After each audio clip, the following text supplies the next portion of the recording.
নাসিম আমি তো সবাই এসো। মতিউর রহমান পেশায় ইউটিউবার, তবে পরিচিত মুখ নন, কারণ ক্যামেরার সামনে নয় পেছনটাই কাজ করেন তরুণ এই যুবক। ঠিক মতো অফিসে আসতেছে, ভালো করে স্ক্রিপ্ট নিচ্ছে। নেক্সট ভিডিও কেমন হবে আশা করতেছো? অনেক সুন্দর হবে, আমরা সবাই খাটাখাটি করতেছি। নওগাঁ জেলার নিয়ামতপুর থানার অজপাড়া গ্রামের বাসিন্দা মতিউরের শুরুটা 2017 সালে। বেকারত্ব যখন মতিউর এবং তার পরিবারকে ঘিরে ধরেছিল, নিঃশেষ করে দিচ্ছিল আস্তে আস্তে, ঠিক তখনই কন্টেন্ট ক্রিয়েটিং বা ভিডিও বানানোর কাজকে পেশা হিসেবে বেছে নেন। আমার প্রথম ইনকাম আসলো $100। তো আমি আমার বাবাকে বললাম যে আমি ইনকাম করছি, চলো টাকা উঠাতে যাব। তো আমার বাবা প্রথমে বিশ্বাস করেনি। তো আমার মা বললো যে ইউটিউবের টাকা আসলে টাকাটা কীরকম, আমাকে একটু নিয়ে এসে দেখাস। হ্যাঁ, তো এগুলো হাস্যকর অনেক ইতিহাস আছে।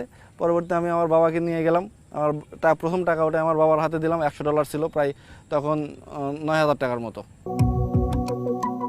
মজাদার সব ভিডিও বানিয়ে মতিউর তার 6টি ইউটিউব চ্যানেলে আপলোড করেন। সব মিলিয়ে ফলোয়ার সংখ্যা প্রায় 2 কোটি। বাংলাদেশে ইউটিউব কন্টেন্ট ক্রিয়েটরদের মধ্যে এটি অন্যতম মাইল ফলক। আসলে এই ইউটিউবে ঢুকছি, যদি 5 থেকে 7,000 টাকা ইনকাম করা যাইতো, আমার ফ্যামিলির সাপ্তাহিক যে হাট বাজার করতে হয়, এর টাকাটা যদি আমি পাইতাম, এর উদ্দেশ্যে আমি এই ইয়াতে ঢুকছি, ইউটিউবে কাজ করতে ঢুকছি। কিন্তু আমি কখনো কল্পনাও করিনি যে আমি এতগুলো মানুষের কর্মসংস্থানের ব্যবস্থা করবো। ক্যামেরা ঠিক আছে। ইউটিউবিং করে মতিউর নিজের পায়ে দাঁড়িয়েছেন, সাথে পরিবারেরও হাল ধরেছেন। তার এই কাজের মাধ্যমে কর্মসংস্থান হয়েছে গ্রামের শতাধিক মানুষের। 100 ফাইন করছো। মতিউরের টিমে যারা কাজ করেন তাদের বিশ্রাম এবং থাকার জায়গাও তৈরি করা হয়েছে। এক শিফট কাজ শেষে দলের লোকজন যখন দুপুরের খাবার খাচ্ছিল, দেখে মনে হচ্ছিল এ এক বিশাল কর্মযজ্ঞ।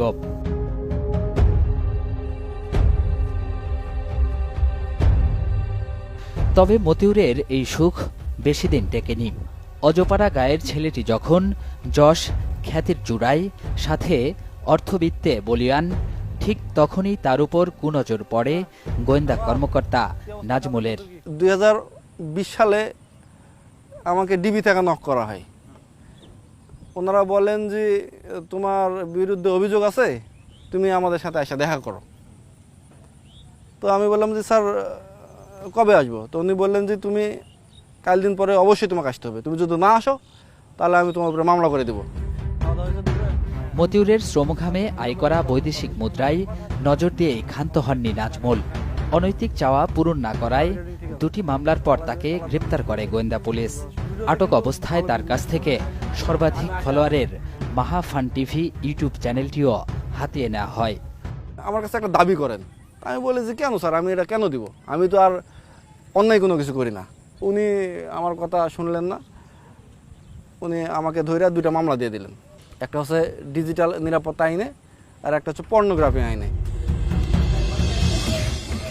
সেই থেকে মতিউরের মাহা ফান টিভি গোয়েন্দা কর্মকর্তা নাজমুলের দখলে। সেখান থেকে টাকাও তুলছেন নিয়মিতভাবে। তার উপর চ্যানেল সচল রাখতে মতিউরেরই এক সহকর্মীকে জোরপূর্বক কাজে লাগান। জেল থেকে 7 দিন পর বাসায় কথা বলা যাইতো। তো যখন আমার টাকাটা ট্রান্সফার হবে ব্যাংক অ্যাকাউন্টে, আমি বাসাতে কথা বললাম, আমার বাবার সাথে কথা বললাম। আমি বললাম যে বাবা দেখো, ব্যাংকে খোঁজ নাও যে আমার তো টাকা ঢুকে যাওয়ার কথা, টাকাটা ঢুকছে কিনা। তো বাবা আমাকে বলে যে তোমার টাকা ঢুকেনি। জেল থেকে আসার পরে আমি আর ঢাকাতে দেরি করিনি। আবার জেল থেকে বাড়ায় ওখানে দেরি করে আবার ঢুকে দেবো না, তার তো কোনো গ্যারান্টি নাই। আমি সঙ্গে সঙ্গে বাসায় চলে আসলাম। এসে এসপি স্যারকে, উনি অ্যাডিশনাল এসপি ছিলেন, আমি ওনাকে নক দিলাম যে স্যার যা হবার হয়েছে, আমি তো জানি যে আপনি আমার টাকাগুলো নিয়ে নিছেন, তো অন্তত আমার চ্যানেলগুলো আপনি ব্যাক দেন আমাকে। তো উনি বললেন যে ঠিক আছে, কয়েকটা দিন পরে আমি চ্যানেল ব্যাক দিব।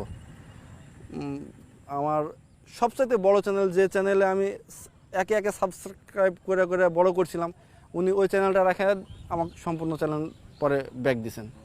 কিন্তু উনি পুরো 1 মাসের টাকা আমার ট্রান্সফার করে নিয়েছেন। সেটা কত টাকা হবে? সেটা প্রায় 65 লাখ টাকা। আর এখন কি ওনার কাছে এখনো চ্যানেল আছে? হ্যাঁ, ওনার কাছে আমার যে ছোটো যে চ্যানেলটা ছিল, আমি যেটা তিলে তিলে বড় করছি, ওই চ্যানেল 17 মিলিয়ন সাবস্ক্রাইবার, চ্যানেলের নাম হচ্ছে মাহাফান টিভি, ওই চ্যানেলটা ওনার কাছে আছে। এটা তো কেমন বেশি অন্যায় হয়ে গেল। এমনিতেই তো জেলে পাঠাইছে, অন্যায় হয়েছে, এটা অতিরিক্ত অন্যায় করা হয়ে গেল আমার সাথে। সে আমাকে জেলে পাঠাতে পারে, কিন্তু সে আমার তো টাকা নেওয়ার তার কোনো অধিকার নাই আমার কাছ থেকে। উনি চ্যানেল দিবেন না, উনি বলছেন যে তোমাকে বাকি চ্যানেল দিলাম, এই চ্যানেল আমি রাখবো। চাইলে তো চ্যানেল নিয়ে নিতে পারবো, বন্ধ করে দিতে পারবো। এখন চ্যানেল নিয়ে আর যদি বন্ধ করি তাহলে তো উনি আমার উপরে আবার অ্যাকশান নেবেন না। ব্যাংক ওই ট্রানজেকশান চ্যানেল যেহেতু ওনার হাতে, ওই চ্যানেলে কত টাকা ইনকাম হচ্ছে আর কত টাকা ট্রানজেকশন হচ্ছে এটা আমি বলতে পারবো না, উনি বলতে, যেহেতু চ্যানেলটা ওনার হাতে আছে। মতিউরের ব্যাংক স্টেটমেন্ট যাচাই করেও এর সত্যতা মেলে। সত্যতা পাওয়া যায় গোয়েন্দা কর্মকর্তা নাজমুলের সাথে মতিউরের ধারাবাহিক কথোপকথনেও। তো তোমার এই যে মাহাফান টিভি, এ তো 50 কেউ আসে না, এটা তো ভিউ হয় না। স্যার একটা দেখো মাত্র, ভিউ তো হয় না, কেমনি কি বলো তো? ওই কন্টেন্টগুলো স্যার করে নেই, ওগুলো স্যার কন্টিনিউ রাখতে হবে, মানে ভিডিওগুলো কন্টিনিউ রাখতে হবে। আর এখন এমনিতে স্যার ওই ফানির কন্ডিশন আগের মতো আর নাই, মানে লস স্যার। এত বড় চ্যানেলে যদি এরকম ভিউজ আসে, হ্যাঁ স্যার ওই যে সাজেশন দাও। মাহাতে যে স্টোরিগুলো দিচ্ছেন স্যার, ওইগুলোর কি স্যার আছে, মনিটাইজ হচ্ছে না? স্টোরি হ্যাঁ হচ্ছে, স্টোরি মানে স্টোরি বলতে মানে শর্ট গুলো, জি জি, হ্যাঁ শর্টস গুলোতে ভালোই আসে। এ পর্যন্ত আসছে হলো শর্টসে আসছে $20 এরকম। কন্টেন্ট আর একটু ভালো দিয়ে কি চ্যানেলটা স্যার, কন্টেন্টে আরো ভালো কন্টেন্ট দিতে হবে স্যার। এগুলো কন্টেন্ট সাজেশন দাও, মানে একটু মানে আমি আর তোমাকে চাপ দিতে চাই না, না, এখান থেকে কোনো কিছুটা করে একটা মোটামুটি করতে চাই, বুঝো না? তোমাকে পরামর্শ দাও। জি স্যার, আমি দেখি স্যার ওই চ্যানেলে কি করা যায়, একটু ভাবে চিন্তা দেখি। তোমার দেখি 4 দিনে তোমার 4 মিলিয়ন 5 মিলিয়ন হয়ে যাচ্ছে। 1 মিলিয়ন হয়, আমার 1 মিলিয়ন হলে তুমি খুশি। আমি একদিনে 4 মিলিয়ন ভিউ পেয়েছি স্যার। এখন তো তোমার তো, আমিও তোমার বিডি ফান দেখি, বিডি ফানে দেখলাম যে 5 দিনে তোমার 4 মিলিয়ন। জি স্যার, আর আমার 5 দিনে 40,000 হয় না। যখন তুমি সর্বশেষ নাও তখন মনে হয় কত দিন ছিল, 1 লাখ টাকা আসছিল যখন তুমি সর্বশেষ মার্চ মাসে, মার্চ না জানুয়ারির দিকে। এখন স্যার মার আরপিএম কেমন আছে স্যার? নাই তো, উঠে না তো, দেখো না তুমি, কোনো ভিউ নাই। ডিজিটাল সিকিউরিটি অ্যাক্ট এবং পর্নোগ্রাফির মামলা দুটি যে সাজানো, গোয়েন্দা কর্মকর্তা নাজমুলের কথাতেই তা স্পষ্ট। অথচ ওই মামলা দুটি ওলটপালট করে দিয়েছে ইউটিউবার মতিউরের জীবন। নির্যাতন, হয়রানি, আইডি খোয়ানো, অর্থ আত্মসাৎ, শেষে জেল, কত কিছুই না ভোগ করতে হয়েছে তাকে। এখন ধরো যে তুমি এই সেক্টরে কাজ করবা আজীবন, আমিও সাইবারে কাজ করবো আজীবন। এখন সম্পর্কটা তোমার তো ধরো যে একদিনের না। জি স্যার, আর একটা বিষয় স্যার, স্যার ওই পর্নোগ্রাফিটা কি স্যার বাদ হবে? এটা আমার দায়িত্ব 100%। আচ্ছা, ওই সেজন্য নিশ্চিন্ত আছি স্যার। ওইটা বললাম তো 100%, ও 100% দায়িত্ব আমার। আর যাই হোক, জেল যান না খাটা লাগে স্যার, তাহলে হবে আমার। না না, বললাম তো তোমার পর্ণ মনো ওইসব কিছু নাই, পর্ণও নাই, আবার ইয়েও নাই, মানি লন্ডারিংও নাই। জি স্যার, থ্যাংক ইউ স্যার। তুমি ধরে নাও নাই। Okay sir. স্যার তাহলে আমি ওয়ার্ড নামাজ পড়ে আসছো না? মাহা ফান টিভি নামের ইউটিউব চ্যানেলটি মতিউর তার নিজের জিমেইল অ্যাকাউন্ট দিয়ে খুলেছিলেন। নাজমুল যখন সেই আইডি নিয়ন্ত্রণে নেয়ার চেষ্টা করছিলেন, তখন একটি বার্তা যায় মতিউরের মেইলে। জেল থেকে বেরিয়ে যেটা টের পান মতিউর। এমন অসংখ্য প্রমাণ থাকার পরও মতিউর তার আইডি ফেরত চাওয়ার সাহস করেননি। গোয়েন্দা কর্মকর্তার অজানা হুমকিতে তটস্থ থাকেন সব সময়। আর একটা দুঃখের বিষয়, সেটা হচ্ছে এই যে দেখেন, আমাকে সে জেলে পাঠাও ক্ষান্ত হননি, আমার একটা চ্যানেল নিয়েও ক্ষান্ত হননি। আমার টিমের একটা ছেলে, নাম হচ্ছে নাসিম, এই নাসিম আমার টিমে কাজ করতো। সে করলো কি, আমার টিমের এই নাসিমকে সে তার কাজ করার জন্য চাপ দিতে লাগলো যে এখন থেকে তুমি আমাকে ভিডিও বানিয়ে দেবা। তাহলে নাসিম যদি নাজমুলকে ভিডিও বানিয়ে দেয়, তাহলে আমার ভিডিও কে বানাবে? জেল থেকে আসার পরে দেখলাম যে শালা টাকাও গেল, জেলও খাটলাম, এখন যদি আমার টিমও সে নিয়ে নেয় তাহলে আমি কিভাবে চলবো? সে সব সময় চেষ্টা করতো যে আমার টিমের ছেলে পেলে সে নিয়ে তার টিমে কাজ করাবে। যে সংস্থার দায়িত্ব ছিল মতিউরের মতো সম্ভাবনাময় উদ্যোক্তাদের সুরক্ষা দেয়া, সেই সংস্থারই স্বার্থলোভী কর্মকর্তার কারণে গ্রামের ছেলে মতিউরের জীবন এখন বিপন্ন। সরকারের পট পরিবর্তনে রাষ্ট্রের অনেক রদবদল হলেও মতিউরের ভাগ্য নিয়ে খেলা পুলিশ কর্মকর্তার কিছুই হয়নি, অথচ তার উদ্যোগে গ্রামের শতাধিক পরিবারের জীবিকা চলত। শুধু নাজমুলদের মতো সরকারি কর্মকর্তার লোভের কারণে সেটি এখন বন্ধ হওয়ার পথে।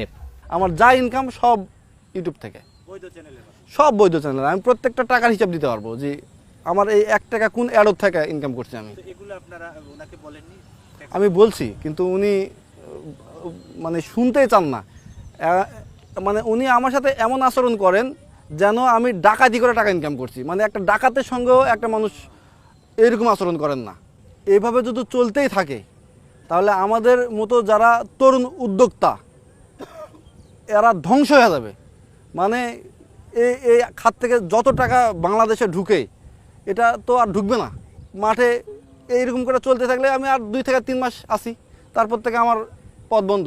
এভাবে হাজারো তরুণ নষ্ট হয়ে যাবে। ইউটিউবার মতিউর এরই মধ্যে পর্নোগ্রাফি এবং ডিজিটাল সিকিউরিটি অ্যাক্টের 2 মামলায় খালাস পেয়েছেন। তবে 2 বছরের বেশি সময় ধরে ইউটিউব চ্যানেলটি দখলে রাখেন নাজমুল ইসলাম।